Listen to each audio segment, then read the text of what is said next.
mano, el cristianismo había crecido. Los cristianos tenían que reunirse a escondidas.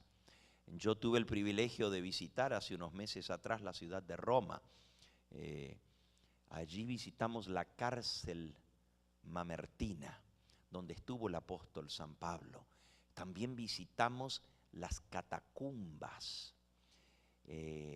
Las catacumbas son cementerios que están debajo de la tierra, son gran cantidad, kilómetros de túneles por debajo de la ciudad de Roma, donde se enterraban a los muertos. Eran los cementerios de aquella época, los hacían de esa manera, hacían túneles y allí enterraban a sus muertos. Pero ¿por qué qué tienen de particular estos cementerios si hay cementerios en cualquier parte donde uno va?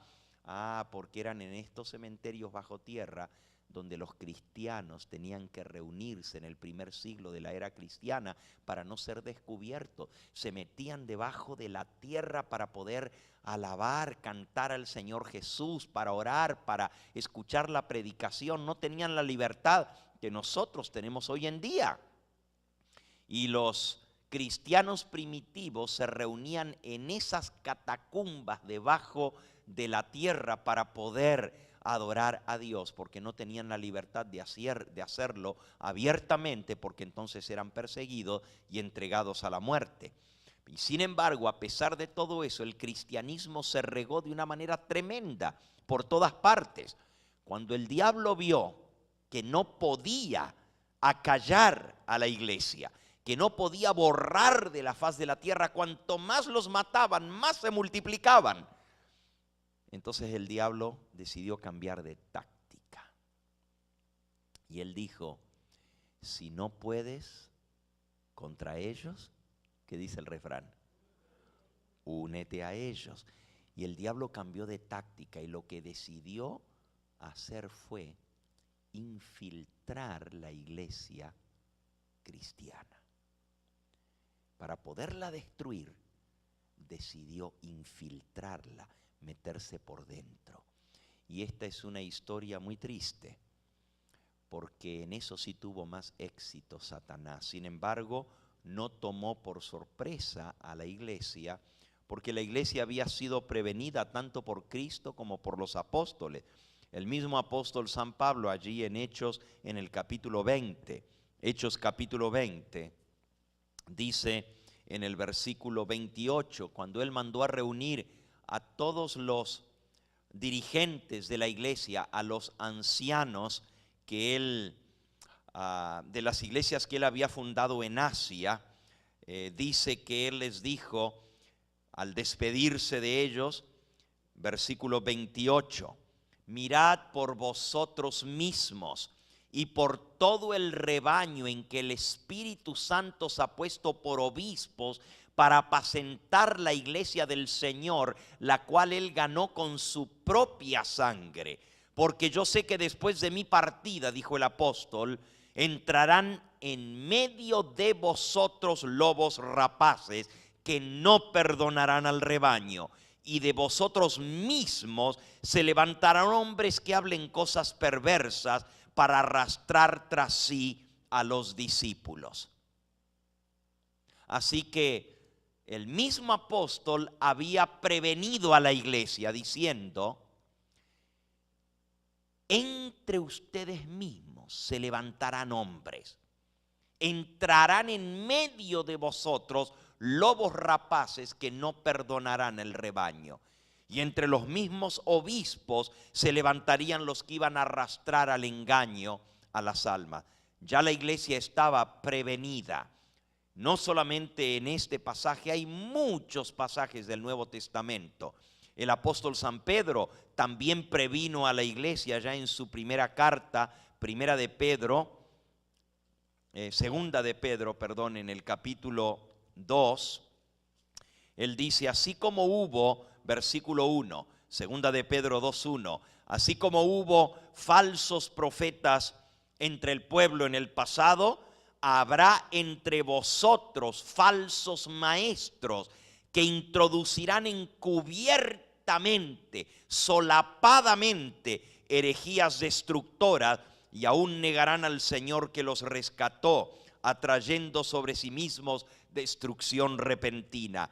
Y muchos seguirán sus disoluciones, por causa de los cuales el camino de la verdad será blasfemado. Y por avaricia harán mercadería de vosotros con palabras fingidas. Sobre los tales ya de largo tiempo la condenación no se tarda y su perdición no se duerme.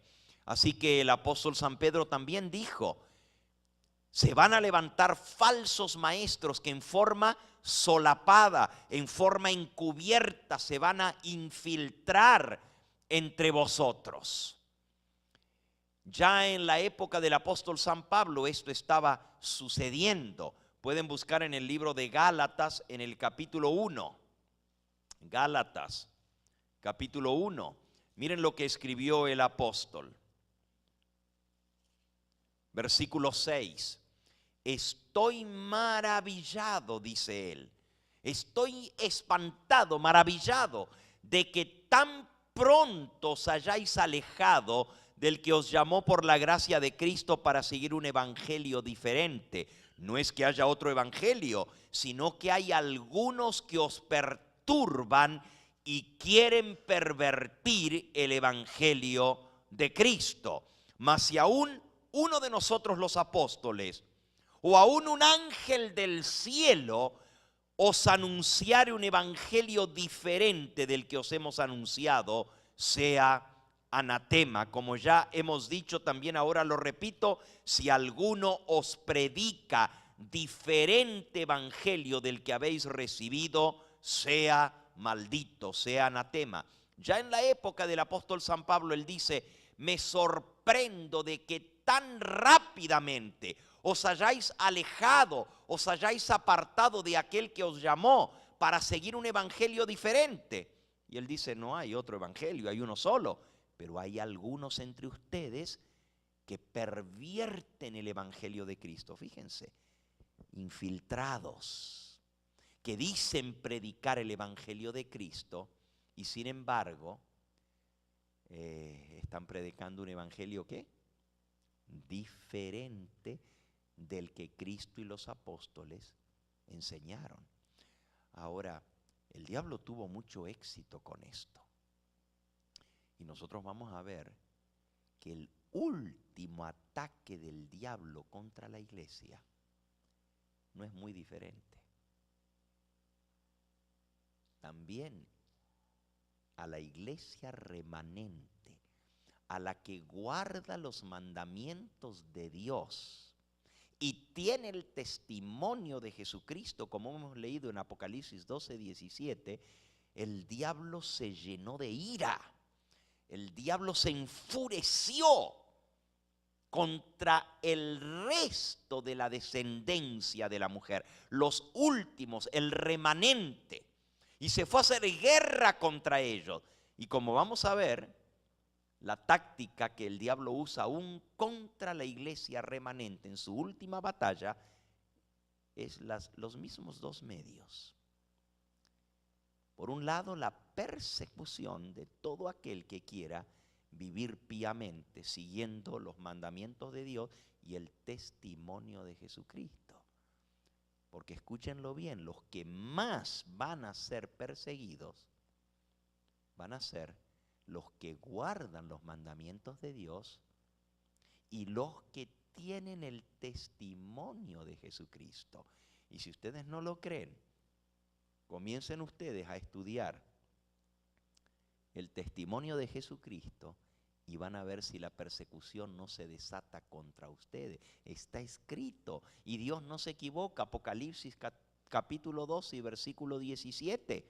El dragón se llenó de ira contra los que guardan los mandamientos de Dios y se fue a hacer guerra contra los que tienen el testimonio de Jesucristo. ¿Saben ustedes que hasta nos van a llegar a matar por el testimonio de Jesucristo? ¿Y qué cosa es el testimonio de Jesucristo? Vamos a leerlo. Apocalipsis capítulo 19 y versículo 10. Yo me postré, dice Juan, a los pies del ángel para adorarlo, y él me dijo: mira, no lo hagas. Yo soy consiervo tuyo y de tus hermanos que retienen el testimonio de Jesucristo. adora